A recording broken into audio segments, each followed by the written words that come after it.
धन धन सतगुरु तेरा ही आसरा, यमदूतों से छुड़ाया। 19 मार्च 1992 को मैं अपने ससुराल में गया हुआ था। रात का खाना खूब प्रेम से खाने के बाद हम सभी लोग बैठे आपस में एक दूसरे का हाल चाल पूछने व बतलाने लगे। इस प्रकार से बैठे हमें अभी थोड़ा ही देर हुई थी, अचानक मुझे एक ज़बरदस्त चक्कर आ गया। मैं एकदम अत्यंत घबरा गया। मेरा मुंह सूख गया, जबान थरथराने लगी। मैं पसीने से बुरी तरह भीग गया। मेरे हाथ पांव कांपने लगे। उस घबराहट में मुझे इतनी प्यास लगी कि मैं लगातार पूरे 9 गिलास पानी के गटागट पी गया। फिर भी मेरे होंठ सूखे के सूखे थे। मेरी वह हालत देखकर मेरे सास ससुर, परिवार के अन्य सब लोग घबरा गए कि अचानक मुझे क्या हो गया है। अभी थोड़ी देर पहले तो सभी ने बैठकर खाना खाया था, बिल्कुल स्वस्थ था। जब मैं अपने ससुराल में गया था तब भी मुझे कोई तकलीफ नहीं थी। फिर यह अचानक हुआ क्या जो एकदम इतना घबरा गया है। उस परिवार के कुछ लोग तो तुरंत डॉक्टर को बुला लाने के लिए भाग गए तथा कुछ लोगों ने मेरे हाथ व पैरों की तलियों को रगड़ना शुरू किया। इसके बावजूद भी मैं थोड़ी देर तक उसी अवस्था में रहा। उसके बाद अपने ही आप ठीक हो गया। जब वे डॉक्टर को बुलाकर लाए तो उससे पहले मैं बिल्कुल स्वस्थ बैठा हुआ था, जैसे मुझे कुछ हुआ ही नहीं था। अपनी उस अचानक घबराहट के बारे में मैं बताने जा रहा हूँ कि अचानक 4 भयानक शक्लें मेरे सामने आकर खड़ी हो गई थी, जिन्हें देखकर मैं घबरा गया था। उनके बड़े बड़े नाखून, बड़ी बड़ी आँखें व बड़े बड़े दांत थे।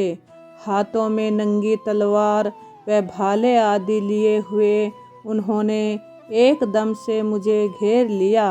हुक्म दिया कि जो कुछ भी तूने खाना पीना था वह खा पी लिया है, अब हम तुझे लेने के लिए आए हैं।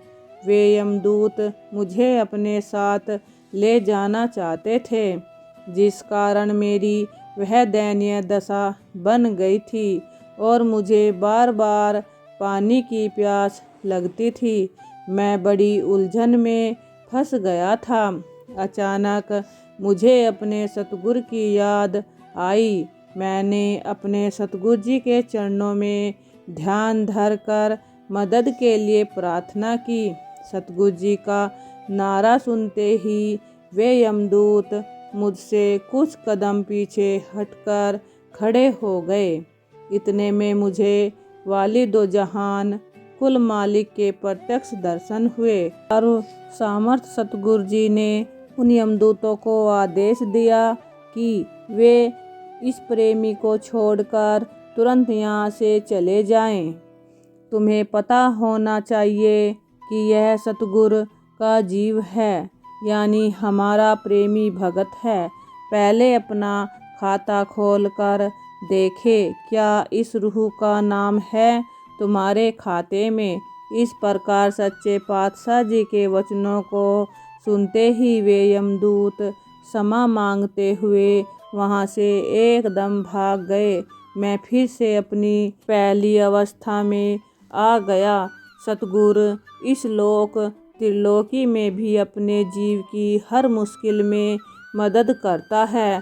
मौत के समय व मौत के बाद परलोक में भी अपनी रूह की पूरी संभाल करता है।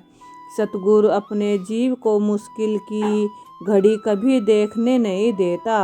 यही पूरे सतगुरु की निशानी है। सतगुरु हमेशा अपने सेवक की भलाई करता है, उसे हर प्रकार के खतरों से बचाता है। मेरी उस गंभीर अवस्था को देखकर मेरे ससुराल वाले यही समझते थे कि अब यह जीवित नहीं बचेगा। मेरी उस अवस्था के बारे में उन्होंने ही मुझे मेरे होश में आ जाने पर बताया था।